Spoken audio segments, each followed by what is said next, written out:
आज मैं आपको MS एक्सेल की वर्कशीट को मोबाइल में कैसे ओपन किया जाता है, कैसे हम उस पर वर्क करते हैं, आज मैं आपको ये बताना जा रहा हूँ। साथियों, जैसे ही हम MS एक्सेल की वर्कशीट को ओपन करते हैं तब हमारे सामने कुछ इस तरह के आइकन्स अपीयर हो जाते हैं। इसमें जो हमारे ये आइकन्स हैं, ये फाइल्स हैं, ये हमारी कुछ रिसेंट डॉक्यूमेंट्स हैं। और अगर हमें अपनी पर्सनल कोई नई वर्कशीट पर वर्क करना है तो हम इस प्लस वाले साइन पर क्लिक करेंगे तो हमारे पास सामने एक ब्लैंक वर्कशीट ओपन हो जाएगी। इस ब्लैंक वर्कशीट पर हम जैसे ही क्लिक करते हैं हमारे सामने कुछ इस तरह से एक वर्किंग एरिया अपीयर हो जाता है। इसमें हम नीचे हमारी ये शीट है, यहाँ पर हम कुछ और शीट भी इंसर्ट कर सकते हैं। शीट की प्रॉपर्टी में देखिए आप, अगर हम इस शीट 1 पर क्लिक करते हैं तो हमारे सामने rename, colour, duplicate, move 4 types के ऑप्शंस आ जाते हैं। रीनेम से हम जैसे ही हम रीनेम पर क्लिक करेंगे तो हम अपनी इस शीट का नाम चेंज कर सकते हैं। सपोज कीजिए कि मैंने अपनी इस शीट का नाम क्लास 1 कर दिया, तो इस तरह से ये क्लास 1 हो गया। अगर हम चाहते हैं कि इस शीट का हमें कलर चेंज करना है तो हम इसके कलर को भी चेंज कर सकते हैं। इसके बाद एक ऑप्शन और है कि अगर हमें अपनी और कोई नई शीट इसी वर्कशीट के अंदर इंसर्ट करनी है तो प्लस वाले साइन पर जाकर हम एक शीट ऐड कर सकते हैं। इस तरह से इसका भी हमें अगर रीनेम करना है तो वही सेम प्रोसेस है, हम रीनेम पर जाएंगे और हम इसका नाम चेंज कर सकते हैं। सपोज कीजिए मैंने इसका नाम क्लास 2 रख दिया, क्लास 2। देन इधर बाहर क्लिक करेंगे तो हमारा उसका नाम चेंज हो जाएगा। तो इस तरह से हम इसमें काफ़ी सारी वर्कशीट इंसर्ट कर सकते हैं। क्लास 1, क्लास 2, क्लास 3, क्लास 4, इस तरह से हम अपने पूरी क्लास का रिकॉर्ड बना सकते हैं। अब आ जाते हैं हम वर्किंग एरिया पर। जो हमको ये लाइन शो हो रही ऊपर, ये लाइन है हमारे ABCD के रेस्पेक्ट में, इनको बोलते हैं हम कॉलम्स। और जो 1 2 3 4 5 के रेस्पेक्ट में दे रखी हैं ये है हमारी रोज़ और कॉलम के कॉम्बिनेशन से ही हमारे शीट का निर्माण होता है, सेल का निर्माण होता है। तो ये हमारा क्या है, एक वर्किंग एरिया है। इसमें मैं कुछ बेसिक चीज़ें आपको बताने जा रहा हूँ कि सेल पर हम क्या क्या कर सकते हैं। सपोज कीजिए कि मैंने यहाँ पर सेल पर डबल क्लिक किया। सेल पर डबल क्लिक कर जैसे ही मैंने सेल पर डबल क्लिक किया तो हमारे सामने कुछ इस तरह की विंडो अपीयर हो जाती है।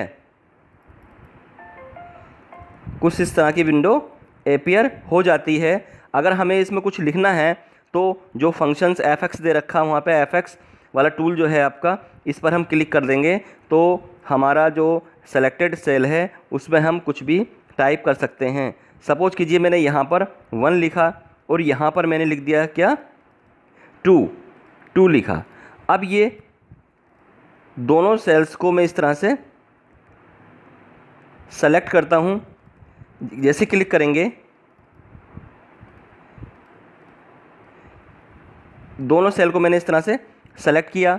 अगर मैं इसको नीचे इस कोने वाले पॉइंट से नीचे की साइड ड्रैग करूँगा तो हमारी इस तरह से ये काउंटिंग हमारे सामने आ जाएगी। तो इस तरह से हम काउंटिंग हम पूरी ना लिख के अपना 1 और 2 लिखेंगे, उसके बाद 1 और 2 को सेलेक्ट करेंगे। 1 और 2 को सेलेक्ट करने के बाद एक नीचे आपका पॉइंट अपीयर हो जाएगा। उस पॉइंट के थ्रू हम जब जैसे ही इसको पुश करके ड्रैग करेंगे नीचे की साइड, जहाँ तक भी हम ड्रैग करेंगे वहाँ तक हमारी काउंटिंग लिखकर हमारे सामने आ जाएगी। इसके बाद कुछ ऑप्शंस इसमें और भी हैं। जैसे सपोज कीजिए कि मैंने यहाँ पे लिख दिया जैन। अब मुझे कुछ नहीं करना, सिर्फ इसके इस पॉइंट को ही ड्रैग करूँगा यहाँ पर, तो ऑटोमेटिक आपका जनवरी, फरवरी अप टू दिसंबर तक आ जाएगा। जैसे ही दिसंबर ख़त्म होगा अगर हम और नीचे ड्रैग कर देंगे तो दोबारा से हमारा वहाँ पर जनवरी स्टार्ट हो जाएगा। देखिए, तो इस तरह से हम अपने वर्किंग एरिया पर सेल पर एक सिर्फ जनवरी लिख के हम नीचे ड्रैग करने पर ऑटोमेटिकली पूरी जनवरी फरवरी हमारी वो फिल कर देता है। उसी टाइप से अगर मैं यहाँ पर ले लेता हूँ जनवरी, पूरी फुल स्पेलिंग लिख देता हूँ उसकी, जिस फॉर्मेट में लिखूँगा उसी फॉर्मेट में हमारी वो ड्रैग करने पर टाइप हो जाएगी। देखिए जनवरी फरवरी इस तरह से हमारी ये आ गई। अगर मैं दूसरा फॉर्मेट यहाँ पर ले लूँ, सपोज कीजिए कि मैं यहाँ पर टेबल लिखना चाहता हूँ, कोई टेबल मुझको नहीं आती, जैसे 19 की टेबल सपोज करिए कि हमको नहीं आती, तो यहाँ 19 लिखा, लेकिन 19 टूजा हमें आना चाहिए कि 19 टूजा कितना होता है 38। ये दो आपने लिख दी क्योंकि उसकी मेमोरी में डालना है हमको कि इन दोनों के बीच का डिफरेंस कितना है। उसके बाद हम यहाँ बीच में कर्सर रख कर इस तरह से इसको सेलेक्ट करेंगे और ये पॉइंट हमारा अपीयर हो जाएगा। इसके बाद हम जैसे इसको खींचेंगे तो हमारी इस तरह से 19 की टेबल आ जाएगी। अगर ये तो बड़ी टेबल है, सपोज करो मैं यहाँ 2 की टेबल लिखता हूँ, मैंने लिखा यहाँ पे 2, यहाँ लिखा 2 और यहाँ लिख दिया मैंने 4। अब वही चीज़ यहाँ फर्स्ट वाले पे मैंने क्लिक किया।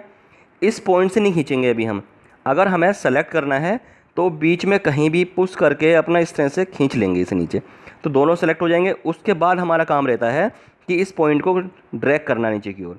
जैसे ही पॉइंट को ड्रैग करेंगे तो हमारा इस तरह से 2 की टेबल जहाँ तक भी खींचेंगे हम, वहाँ तक 2 के डिफरेंस पे हमारा वो हमारे सामने हमारी डिजिट्स रख देगा। इसके बाद एक चीज़ इसमें और है कि अगर हम लिखते हैं संडे, SUNDAY संडे लिखा हमने और हमें बार बार लिखना पड़ रहा है, तो यहाँ से इसे खींच देंगे तो हमारा संडे मंडे वो इस तरह से ड्रैग कर देगा। अब इस तरह से हम अपना कोई भी ऑटो डाटा फिल कर सकते हैं, जैसे जनवरी फरवरी, संडे मंडे। ऐसे संडे के 3 डिजिट्स में सन लिखेंगे SUN सन, तो 3 डिजिट्स में ही हमें सारे के सारे डेज के नेम वो नीचे फिल कर देगा। तो अब इसके बाद ऑप्शन आता है हमारा कि कोई बड़ी डिजिट्स हम अगर लिखनी है, हमें बड़े नंबर लिखने हैं, या हमें रुपए या पैसे का कोई ऐसा वर्क करना है जिसमें हमारे पैसे भी आते हों, तो उसके लिए क्या करेंगे हम। सपोज कीजिए कि मैंने यहाँ क्लिक किया, अब मैं यहाँ पर लिख देता हूँ 200 मैंने लिखा इस तरह से। 200 के बाद जैसे 200 पे क्लिक करूँगा तो हमारे सामने कुछ इस तरह की विंडो अपीयर हो जाएगी। यहाँ पर हमको दिख रहा है कि डेसिमल प्लेसेस, अगर हमें इसके डेसिमल प्लेसेस बढ़ाने हैं, मीन्स 200 के बाद हमें 200.00 लिखना है, तो हम इस तरह से इसके पॉइंट्स को यहाँ से बढ़ा सकते हैं। अब हमने ये लिखा। अब जब मैं इसे ड्रैग करूँगा, जैसे सपोज कीजिए मैं यहाँ पे अभी 400 और लिख देता हूँ, 400 लिखा, 400। अब इसको भी मैं 2 पॉइंट ले लेता हूँ। अगर मैं इसकी मुझे टेबल इंसर्ट करनी है 200 की, तो मैं इसे सेलेक्ट करूँगा। अब आगे जब खींचूँगा तो टेबल के रेस्पेक्ट में, मतलब डिफरेंस के रेस्पेक्ट में, डिफरेंस बिटवीन द 2 सेल्स जो मैंने लिखे हैं, इस तरह से हमारे सामने वो फिल हो जाएगी। तो दोस्तों आज का जो मैंने ये वीडियो बनाया है, इसमें मैंने आपको शीट्स की एडिटिंग, शीट का नाम कैसे चेंज करना है, शीट का कलर कैसे चेंज करना है, शीट कैसे इंसर्ट करनी है, और नंबर ऑफ डेज़ के नेम कैसे फिल करने हैं, नेम ऑफ द मंथ्स कैसे फिल करने हैं, काउंटिंग कैसे फिल करेंगे। हम उसमें एक बार लिखेंगे काउंटिंग को, वो ड्रैग कर देंगे, हमारी काउंटिंग फिल हो जाएगी। टेबल कैसे बनाते हैं, ठीक है। इस तरह से नंबर ऑफ़ डेसिमल प्लेसेस किसी पर लगाने हैं हमें नंबर पर, तो कैसे नंबर ऑफ़ डेसिमल प्लेसेस हम लगाएंगे। तो मैंने आज इसमें इतना ही बनाया है। नेक्स्ट वीडियो में आपके सामने लेकर आऊँगा टेबल के रेस्पेक्ट में। इन्हीं शब्दों के साथ आप सभी लोगों का बहुत बहुत धन्यवाद।